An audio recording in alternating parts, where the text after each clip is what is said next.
The tip this week is about left and right slanting increases, and particularly lifted increases. The reason why they're called left or right slanting, as you can see in this piece, that on this side, because of the increases, these two column of stitches are pushed towards the right, and on this side they're pushed towards the left. Now you also can see that there is kind of a vertical line created by a leg of a stitch, and with lifted increases you make you use either the left or the right leg to make the increase. And if you make it on the right, the leg is going to slant that way, and if you make it on the left, it's going to slant that way. And this is a mirrored look and fairly appealing. Next week we'll do M1 increases and see how they look when they're mirrored like this.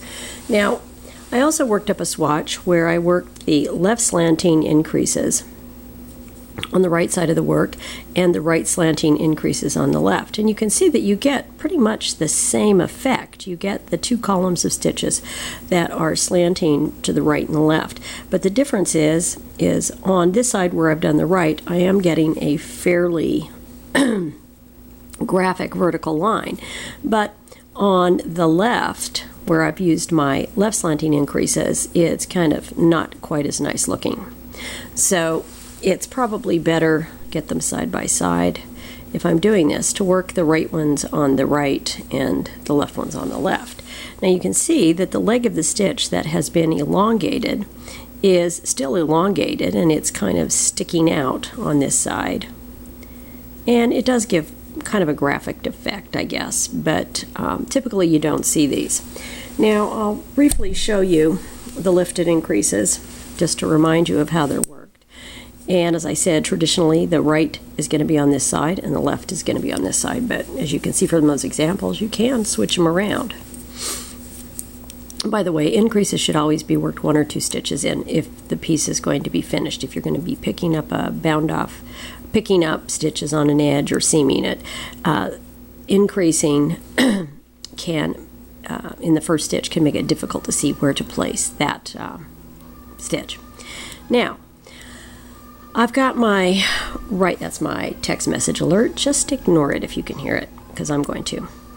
On this side, I'm going to make the right slanting increase, and so I'm going to go into the right slanting, the right leg of the stitch.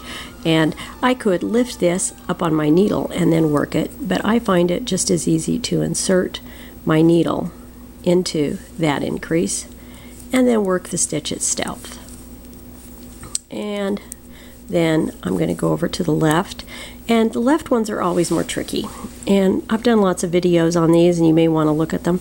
You have to knit the stitch first because the leg I want to use is here and I can't get to it with that stitch there. I need to knit that stitch and then I can get to that leg. And I can just insert my needle and work it, or I can put it on the needle and work it. Now if I do this and I have it this way, if I try to work it through the front, that's going to twist that increase. So I want to work it so that the increase is going to be open. Now one thing that I have always noticed, that left slanting increases are just a trifle larger than right slanting ones. And what you can do is, because you're working the stitch here, is you can just try and use your needle or a tapestry needle and kind of smooth that guy out just a little bit to kind of make it look a little neater. So those are the right and left lifted increases. And next week we'll do M1s.